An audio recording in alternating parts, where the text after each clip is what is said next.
আসসালামু আলাইকুম আরহামাতুল্লাহ। 5 মিনিট মাদ্রাসার সুপ্রিয় দর্শক মণ্ডলী, অজুর পর কষ্ট করে মাত্র একবার পড়ুন, এত ধনী হয়ে যাবেন যে ধন সম্পদ রাখার জায়গা হবে না। শুধু তাই নয়, এই আমলটি যদি নিয়মিত করেন তাহলে ইনশাআল্লাহ জান্নাতের 8টি দরজার যে কোনো একটি দিয়ে প্রবেশ করতে পারবেন। আপনার যেটা ইচ্ছা আল্লাহ তাআলা আপনাকে সেই দরজা থেকে জান্নাতে প্রবেশ করার অধিকার দেবেন। প্রিয় দর্শক, ভিডিওটি অত্যন্ত গুরুত্বপূর্ণ, তো চলুন মূল ভিডিওটি শুরু করা যাক। আল্লাহ তাআলা মানুষের প্রত্যেকটি কাজকেই ফজিলতপূর্ণ করেছেন, কারণ আল্লাহ তাআলা মানুষকে অত্যাধিক ভালোবাসেন। ফজিলতপূর্ণ আমলগুলোর কারণে মানুষ যেন ইবাদত বন্দেগীর প্রতি উদ্বুদ্ধ হয়ে নেক আমল করে। প্রিয় দর্শক, ইবাদত বন্দেগীর জন্য অজু করা আবশ্যক। সাধারণত অজু অবস্থায় থাকা রাসূল সাল্লাল্লাহু আলাইহি ওয়াসাল্লামের সুন্নত বটে। সুতরাং অজু করার পর কালিমার সাক্ষ্য দেওয়ার মধ্যে রয়েছে গুরুত্বপূর্ণ ফজিলত।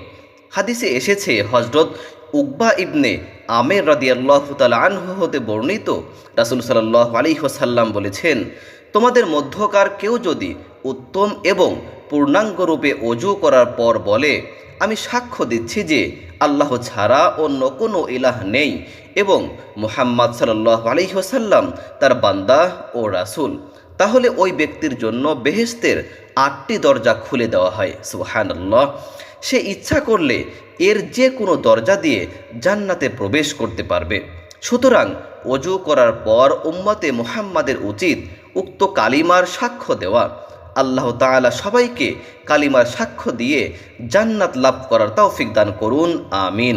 প্রিয় দর্শক, আর অজুর পরে কিছু দোয়া ও আমল রয়েছে, যে আমলগুলো করলে আপনি তো অনেক ধন সম্পত্তির মালিক হতে পারবেন এবং আপনার মনের আশাগুলো আল্লাহর কাছে চেয়ে চেয়ে পূরণ করতে পারবেন। প্রিয় দর্শক, আজকের এই ভিডিওটি খুবই গুরুত্বপূর্ণ, তাই না টেনে শেষ পর্যন্ত দেখার অনুরোধ করছি। প্রথম দোয়া হচ্ছে, অজু শেষ করে কালিমা শাহাদত একবার পড়তে হবে। আর কালিমা শাহাদত হচ্ছে, আশহাদু আল্লা ইলাহা ইল্লাল্লাহু ওয়াহদাহু লা শারীকা লাহু ওয়া আশহাদু আন্না মুহাম্মাদান আবদুহু ওয়া রাসূলুহু। অর্থ, আমি সাক্ষ্য দিচ্ছি যে আল্লাহ ছাড়া আর কোনো মাবুদ নেই, তিনি একক, তার কোনো শরিক নেই, এবং আমি আরও সাক্ষ্য দিচ্ছি যে মুহাম্মদ সাল্লাল্লাহু আলাইহি ওয়াসাল্লাম তার বান্দা ও রাসূল। রাসূলুল্লাহ সাল্লাল্লাহু আলাইহি ওয়াসাল্লাম বলেছেন, যে ব্যক্তি পূর্ণভাবে অজু করবে এবং কালিমা শাহাদাত পাঠ করবে, তার জন্য জান্নাতের 8টি দরজাই খুলে দেওয়া হবে। সুবহানাল্লাহ। সে যেটা দিয়ে ইচ্ছা প্রবেশ করতে পারবে। কালিমা শাহাদত পড়ার সময় আকাশের দিকে তাকানোর প্রয়োজন নেই। এ সম্পর্কিত হাদিস মুনকার বা জয়ীফ। প্রিয় দর্শক, দ্বিতীয় দোয়া হচ্ছে, আল্লাহুম্মা জাআলনি মিনাত তাওয়াবিনা ওয়া জাআলনি মিনাল মুতাতাহহিরিন।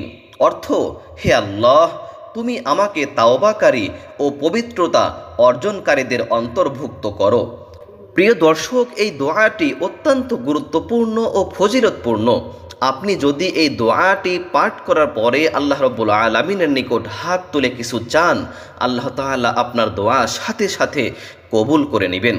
দর্শক, অজু শেষ করে তৃতীয় নম্বরে যে দোয়াটি পড়বেন, তৃতীয় নম্বরে যে দোয়াটি পড়া সুন্নাত, তা হলো, সুবহানাকাল্লাহুম্মা ওয়া বিহামদিকা আশহাদু আল্লা ইলাহা ইল্লা আনতা আস্তাগফিরুকা ওয়া আতুবু ইলাইকা।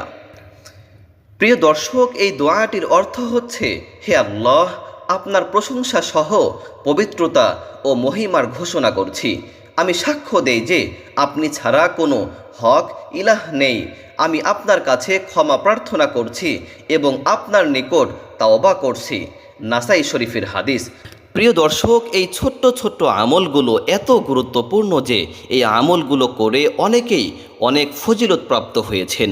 এবং কালিমা শাহাদাতের ব্যাপারে আল্লাহর রাসূল সাল্লাল্লাহু আলাইহি ওয়াসাল্লাম তো বলেছেন, যে ব্যক্তি অজুর শেষে নিয়মিত কালিমা শাহাদাত পাঠ করবে তার জন্য আল্লাহ রাব্বুল আলামিন জান্নাতের 8টি দরজাই খুলে দিবেন। সে যেটা ইচ্ছা সেটা দিয়েই জান্নাতে প্রবেশ করতে পারবে।